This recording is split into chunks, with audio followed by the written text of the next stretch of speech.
Open pores ಇದೆಯಾ? Video ಪೂರ್ತಿ ನೋಡಿ. ನಮಸ್ತೆ, ನಾನು doctor Karthik Habib, consultant Ayurvedic dermatologist, Shri Sainath clinic, Hubli. ನೋಡಿ, ಮೊದಲನೇದಾಗಿ ಪೋರ್ಸ್ ಅಂದ್ರೆ ಏನು ಅಂತ ತಿಳ್ಕೊಳ್ಳಿ. ಪೋರ್ಸ್ ಅಂದ್ರೆ ನಮ್ಮ ಸ್ಕಿನ್ ಅಲ್ಲಿ ಇರುವಂತಹ ಒಂದು ನಾರ್ಮಲ್ ಓಪನಿಂಗ್, ಅಂದ್ರೆ ರಂಧ್ರ ಅಂತ ಹೇಳ್ಬೋದು. ಇದರಿಂದನೇ ನಮಗೆ ಬೆವರಾಗ್ಲಿ ಅಥವಾ ಆಯಿಲ್ ಸೆಕ್ರೇಷನ್ ಮುಖದ ಮೇಲೆ ಜಿಡ್ ಬರುತ್ತಲ್ಲ, ಇದರಿಂದನೇ ನಮಗೆ ಆಗ್ತಾ ಇರುತ್ತೆ.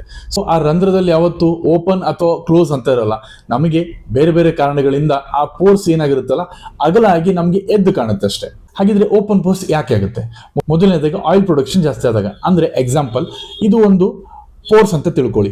ಇದರಲ್ಲಿ ಎಕ್ಸೆಸಿವ್ ಆಗಿ ಆಯಿಲ್ ಪ್ರೊಡಕ್ಷನ್ ಅಂದ್ರೆ ಜಿಡ್ಡು ಜಾಸ್ತಿ ಆಗ್ತಾ ಇದೆ ಅಂದ್ರೆ ಹೊರಗಿಂದ ಧೂಳು, ಡೆಡ್ ಸ್ಕಿನ್ ಅವೆಲ್ಲ ಬಂದು ಕೂತ್ಕೊಂಡು ಇದು ಪೋರ್ಸ್ ನ ತುಂಬಿಕೊಂಡಾಗ ಏನಾಗುತ್ತೆ ಅಂದ್ರೆ ಈ ಪೋರ್ಸ್ ಈ ತರ ಸ್ವಲ್ಪ ಅಗಲ ಆಗಿ ನಿಮಗೆ ಪೋರ್ಸ್ ಎದ್ದು ಕಾಣುತ್ತೆ. ಎರಡನೇದಾಗಿ ಯಾರಿಗೆ ಜಾಸ್ತಿ ಮೊಡವೆಗಳಾಗ್ತಿರುತ್ತಲ್ಲ ಅವರಿಗೆ, ಏನಕ್ಕೆ ಅಂದ್ರೆ ಮೊಡವೆ ಅಕ್ಕಪಕ್ಕ ಇರೋ ಸ್ಕಿನ್ ಸಹ ಡ್ಯಾಮೇಜ್ ಆಗಿ ಕೊಲ್ಲಾಜನ್ ಡ್ಯಾಮೇಜ್ ಆಗಿ ಅಲ್ಲಿ ಓಪನ್ ಪೋರ್ಸ್ ಆಗುತ್ತೆ. ಮೂರನೇದಾಗಿ ಬ್ಲ್ಯಾಕ್ ಹೆಡ್ಸ್, ವೈಟ್ ಹೆಡ್ಸ್ ಯಾರಿಗೆ ಜಾಸ್ತಿ ಆಗುತ್ತಲ್ಲ ಅವ್ರಿಗೆ. ನಾಲ್ಕನೇದಾಗಿ ಸನ್ ಡ್ಯಾಮೇಜ್, ಅಂದ್ರೆ ಯಾರು ಅತಿ ಹೆಚ್ಚು ಬಿಸಿಲಲ್ಲಿ ಕೆಲಸ ಮಾಡ್ತಾ ಇರ್ತಾರೆ ಅವರಿಗೆ ಕೊಲ್ಲಾಜನ್ ಡ್ಯಾಮೇಜ್ ಆಗಿ ಎಕ್ಸೆಸಿವ್ ಆಯಿಲ್ ಪ್ರೊಡಕ್ಷನ್ ಜಾಸ್ತಿ ಆಗಿ ಓಪನ್ ಪೋರ್ಸ್ ಆಗುತ್ತೆ. ಐದನೇದಾಗಿ ಯಾರು ಜಾಸ್ತಿ ಹಾರ್ಶ್ ಕೆಮಿಕಲ್ಸ್ ಅಥವಾ ಹಾರ್ಶ್ ಸ್ಕ್ರಬ್ಗಳನ್ನ ಯೂಸ್ ಮಾಡ್ತಾರಲ್ಲ ಅವ್ರಿಗೆ ಜಾಸ್ತಿ ಆಗುತ್ತೆ. ಆರನೇದಾಗಿ ಏಜಿಂಗ್, ಅಂದ್ರೆ ಯಾರಿಗೆ ವಯಸ್ಸಾಗ್ತಾ ಡೆಡ್ ಸ್ಕಿನ್ ಎಲ್ಲ ಉದುರೋದು ಕಡಿಮೆ ಆಗುತ್ತಲ್ಲ ಅಂತವರಲ್ಲೂ ಸ್ವಲ್ಪ ಓಪನ್ ಪೋರ್ಸ್ ಜಾಸ್ತಿ ಆಗುತ್ತೆ. ಹಾಗಿದ್ರೆ ನಿಮ್ಗೆ ಓಪನ್ ಪೋರ್ಸ್ ಇದೆ ಅಂದ್ರೆ ಅಥವಾ ಬರಬಾರ್ದು ಅಂದ್ರೆ ಏನ್ ಮಾಡಬೇಕು?